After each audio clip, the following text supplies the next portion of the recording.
삶의 어려움을 겪을 때에 또 오랫동안 병에 내 몸이 매여 있을 때에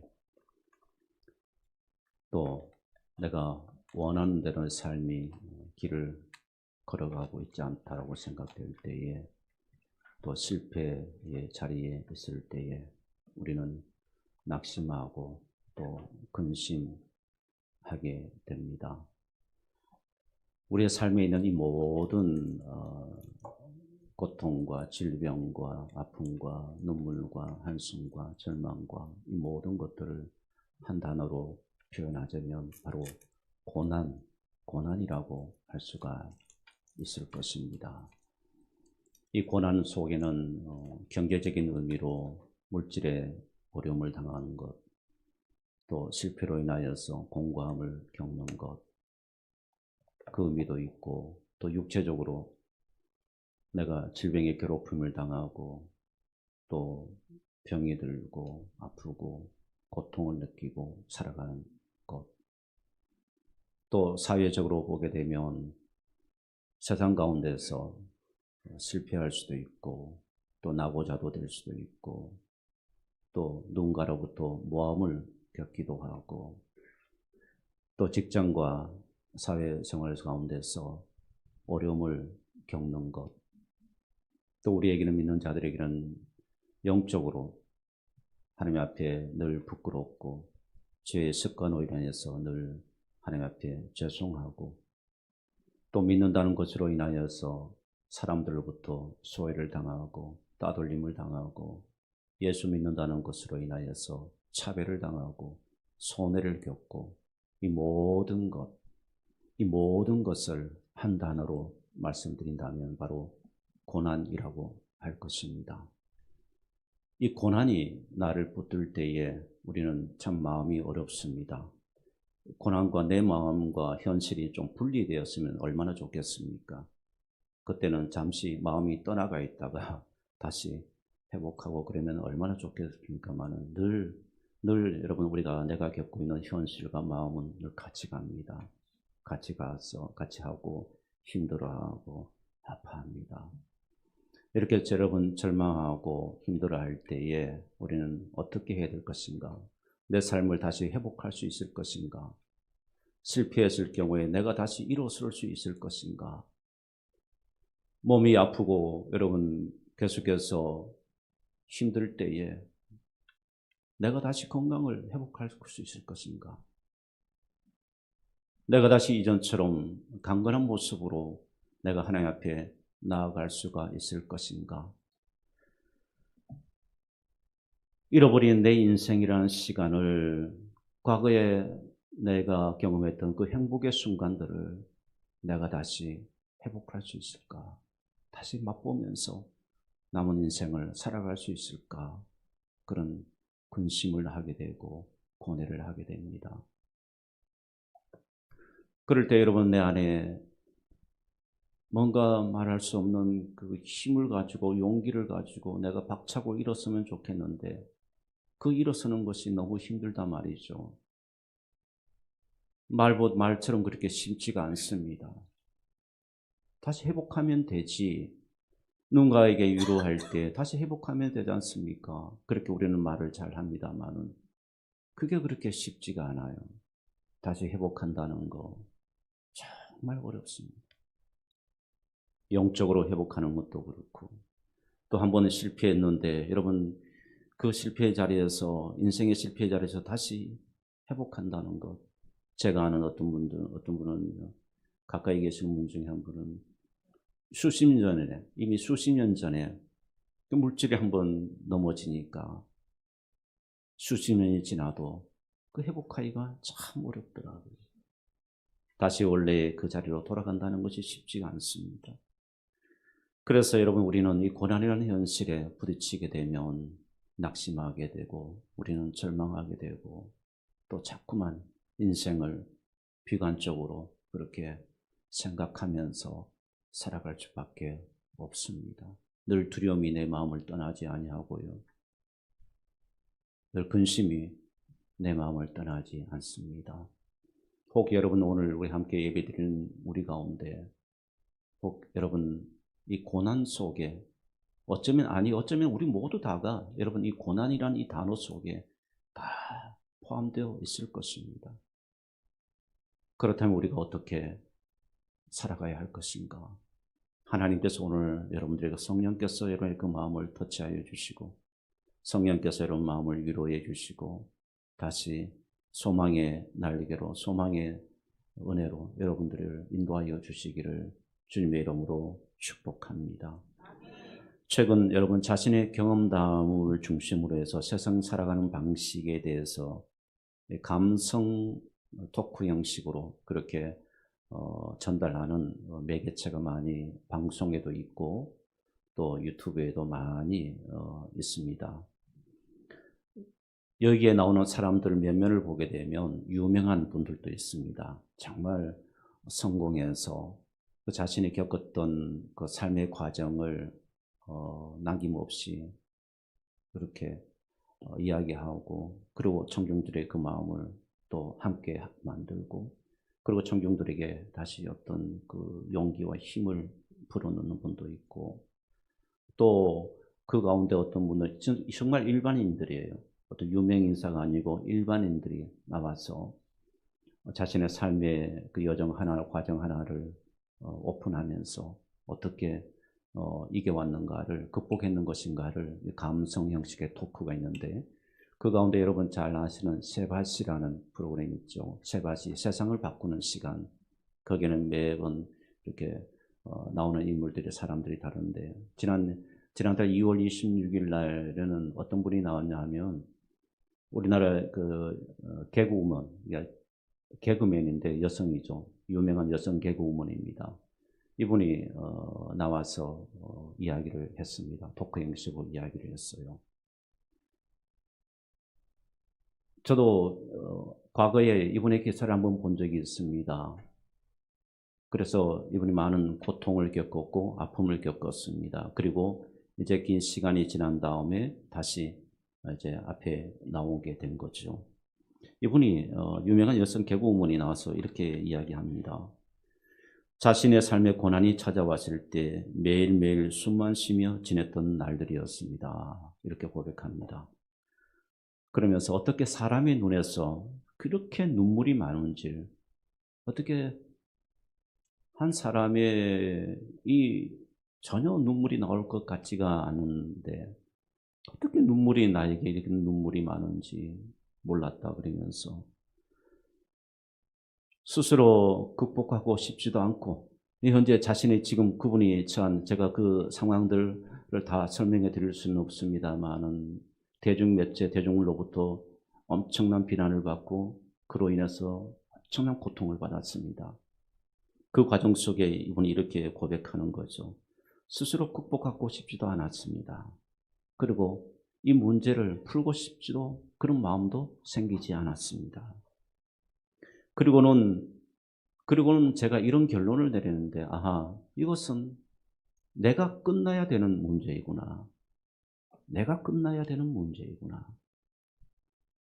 내가 떠나야 끝나는 거구나.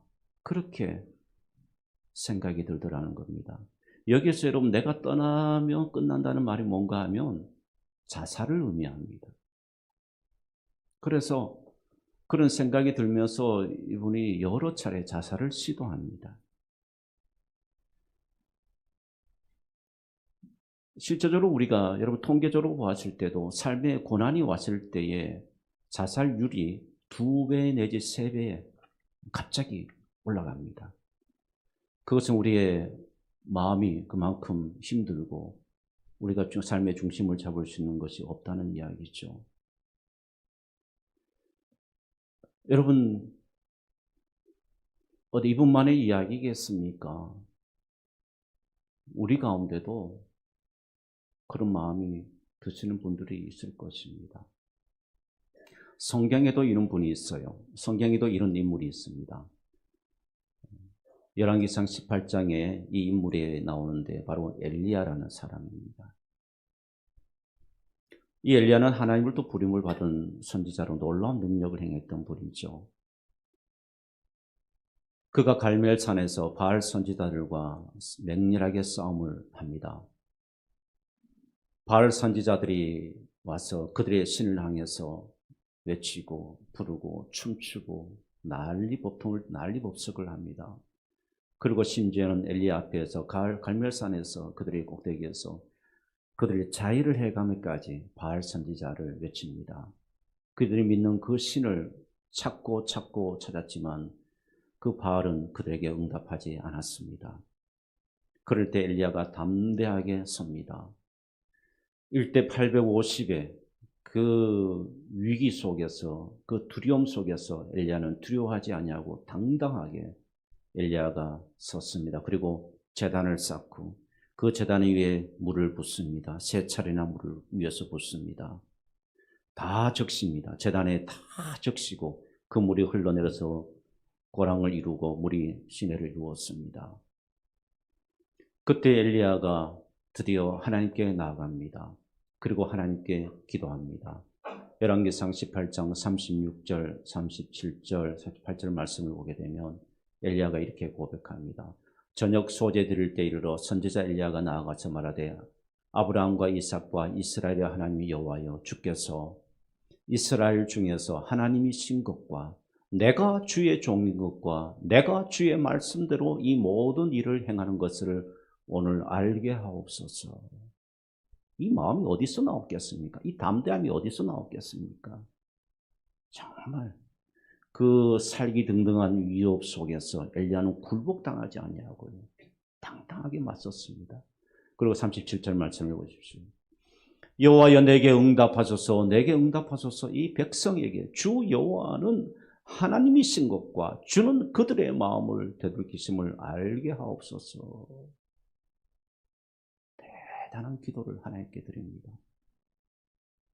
이 기도를 드리자마자 하나님께서 제단에 불을 내리시고 그 물로 축축하게 다 젖은, 불이 붙을 수가 없는 그 제단에 하나님께서 불로 다 사르시고 심지어 그 물 흘러내린 그 강물까지, 신물까지 다 마르게 해버리셨습니다. 하나님께서 역사하신 거죠. 엘리야가 갈멜산에서 이긴 싸움을 한 겁니다. 자, 그 엘리야의 모습 여러분 한번 상상해 보십시오. 그랬던 엘리야라는 사람이 전혀 이제 완전히 바뀌어집니다. 바로 19장 말씀, 열왕기상 19장의 4절에 가게 되면 불과 얼마 되지 않아서 19장 4절에 전혀 다른 엘리야의 모습이 나옵니다. 19장 4절 말씀 한번 보십시오. 자기 자신은 광야로 들어가 하룻길쯤 가서 한 로뎀 나무 아래에 앉아서 자기가 죽기를 원하여. 그럼 엘리야는 왜 죽기를 원하고 있습니까? 왜 광야로 엘리야가 지금 들어갔습니까? 왜 도망갔습니까? 이전에 18장에, 열왕기상 18장에 850의 선지자들과 그 우상을 섬기는 선지자들과의 싸움에서도 주눅들지 아니하고 당당했던 엘리야인데 이 19장에 와서는 완전히 다른 사람으로 바뀌어져 버렸습니다. 이 바뀌어진 이유를 보게 되면, 우리의 시각으로 보게 되면 너무 황당한 겁니다. 왜 황당하냐 하면, 자, 이 사건 이후에, 갈멜산 사건 이후에 이 이세벨이라는 한 여자가 이 보고를 듣고 이 이야기를 듣고는 분을 품고 노하면서 내가 저 엘리야를 죽이겠다. 실제로 일어나지 않는 일입니다. 죽이겠다. 엘리야를 찾아서 죽이겠다. 그리고는 한 여성이 그렇게 이야기를 합니다. 그리고 암살단을 조직했는지도 모르죠. 그러나 그렇다 할지라도 이 열왕기상 18장의 엘리야의 모습을 우리가 본다면 그거 별로 대수롭지 않지 않겠습니까? 1대 850의 싸움을 했던 사람인데, 그런데 한 여성의 그 말 한마디에 엘리야가 광야로 도망을 가버립니다.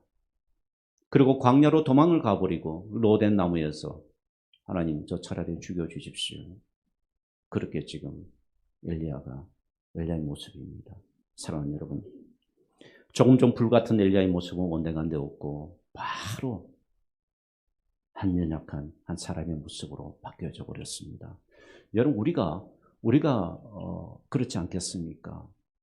한 여기에 나와서 한 여성의 여러분 개구문의 그분의 고백처럼 또 엘리야의 모습처럼 우리에게도 여러분 이 양면을 가지고 있습니다. 문제는 뭔가 하면 내가 강할 때, 내가 두려움이 없을 때는 문제가 아니고 내가 삶으로 인해서, 고난으로 인해서 여러분 낙심과 근심으로 인하여서 내 마음이 녹아내리고 그러면서 이 끝내는 것이, 내 인생을 끝내는 것이 이게 해결책이 아닌가, 그런 마음에 여러분 연약한 마음이 들 때가 있습니다. 문제는 그럴 때 여러분 우리가 어떻게 해야 될 것인가 하는 거죠. 오늘 말씀 가운데서 여러분 그 해답을 함께 찾아보기를 원합니다. 그리고 그 말씀에 의해서 오늘 성가대 찬양에도 주의 말씀으로 여러분 다시 강건함을 얻고 여러분 마음의 강함을 회복하시고 성령께서 여러분의 삶 가운데 역사해 주시는 그런 은혜가 있기를 주님의 이름으로 축복합니다. 데살로니가에 관한 말씀입니다. 데살로니가 전서나 데살로니가 후서, 이 데살로니가 후서는 여러분 아주 짧은 말씀입니다. 3장밖에 되어 있지 않습니다. 바울이 2차 전도 여행 때 데살로니가 교회를 세웠는데 그때 당시에도 데살로니가가 아주 강성한 도시 중에 하나였습니다. 지금도 마게도니아, 그때 당시에는 마게도니아입니다만 지금으로 말하면 그리스, 그 그리스 나라의 두 번째 수도로 할 정도로 아주 크고 부유한 그런 도시입니다. 자, 거기에 바울이 교회를 세웠습니다. 그 교회를 세울 때 데살로니가전서 1장에서도 말씀하고 있고 데살로니가 후서 오늘 읽은 본문에서도 말하고 있습니다만은 여기에 어떤 문제가 있었냐면 바로 박해, 고난의 문제가 있었습니다. 교회를 세울 때부터 데살로니가 교회는 고난을 겪었습니다. 그 고난이 박해였습니다. 그 말로 다 할 수 없는 박해를 그들이 그때 당시에 성도들이 받았습니다. 그래서 데살로니가전서 1장 말씀으로 가보시면 1장에서도 역시 그 부분을 이야기를 하고 있습니다. 1장에서도 그들이 겪은 그 아픈 고통 이야기하는데요. 데살로니가전서 말씀입니다. 데살로니가전서 1장 6절을 보시게 되면 그들이 당했던 너희는 많은 환난 가운데 그랬습니다. 여기에 환난이라는 말이 나오고 그 앞에 수식하는 단어가 많은입니다. 그러니까 어떤 하나의 환난을 어려움을 이야기하는 것이 아니고 정말 다양한 그런 환난을 그들이 받았다는 것을 바로 데살로니가전서 1장 6절에서 말씀하고 있습니다. 오늘 본문에서도 그들이 환난과 핍박을 받았음을 바울이 이야기를 하고 있습니다. 환난과 핍박이라는 것은 여러분 동일한 비슷한 의미입니다. 비슷한 의미. 이것은 무엇인가 하면 여러분 사냥개가 먹잇감을 발견하고 난 다음에 그들이 맹렬하게 사냥개가 그 먹잇감을 향해서 달려가는 것. 바로 박해라고 하는 이 박해라는 단어가 그런 의미입니다. 그러니 그때 당시에 여러분 데살로니가 교인들이 얼마나 많은 고통을 겪었겠습니까? 근데 사실 이 말씀 속에서 구체적으로 그들이 겪은 환난과 고통이 어떤 종류인 것인지 우리는 잘 모릅니다.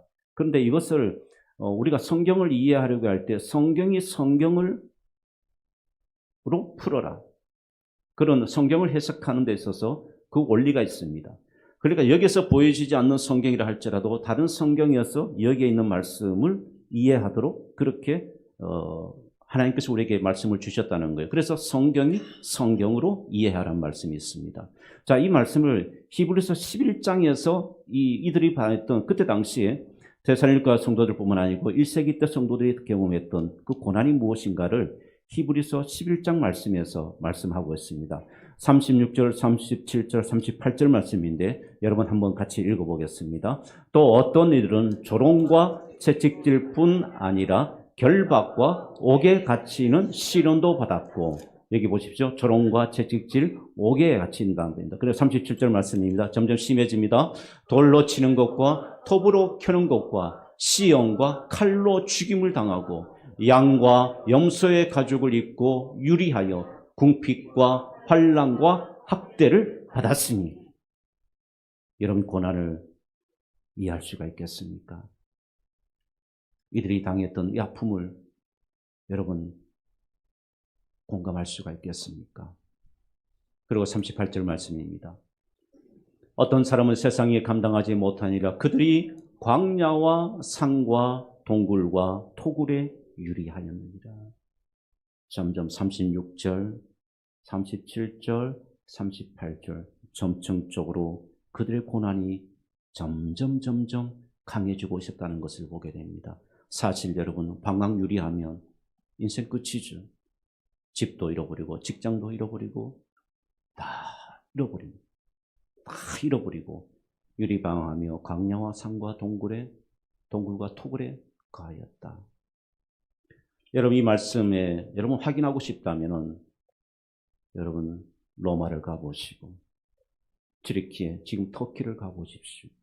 갑바도기아를 가보십시오.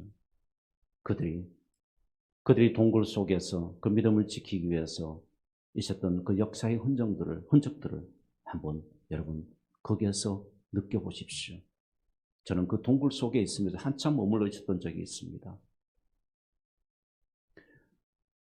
여러 사람들마다 주장하는 것이 조금 다릅니다만 그 동굴의 크기와 깊이와 그리고 얼마 정도 과연 그때 당시에 사람들이 그러면 거기에 신앙의 박해를 당해서 그들이 그곳으로 와서 살았는지 사람들마다 조금씩 그 주장이 달라요.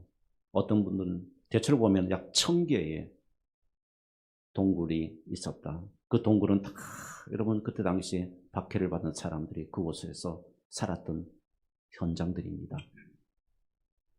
약 1000개의 동굴이 있고 그리고는 지하 20층까지 깊이가 내려갈 정도로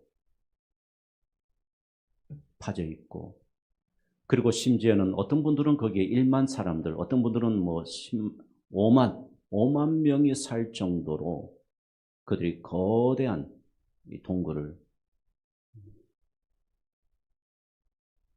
가지고 있었고 또 어떤 분들은 심지어 100만까지 이야기하는 분들도 있습니다. 있는데 정확한 이것보다는 팩트입니다. 그들이 왜 그곳으로까지 와서 거기에 거하야만 했는지 그들의 삶에 있었던 박해, 고난이었습니다.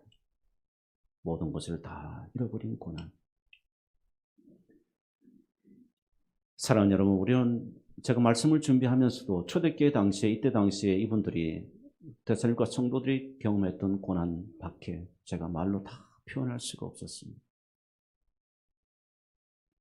그러나 이들이 겪는 고난과 박해와 같은 종류의 고난은 아니라 할지라도 우리도 여러분 그리스도인으로서 우리가 살아갈 때에 우리 인생의 삶 가운데 많은 고난을 받게 됩니다.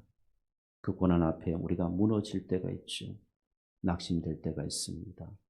그럴 때 여러분 하나님께서 엘리야가 19장 4절에 그렇게 죽기를 구하고 고난 속에서 엘리야가 거기에서 있을 때 하나님은 엘리야에게 다시 위로해 주시고 소망을 주시고 여러분 19장 18절에 가시면 하나님께서 엘리야를 보듬어 주십니다.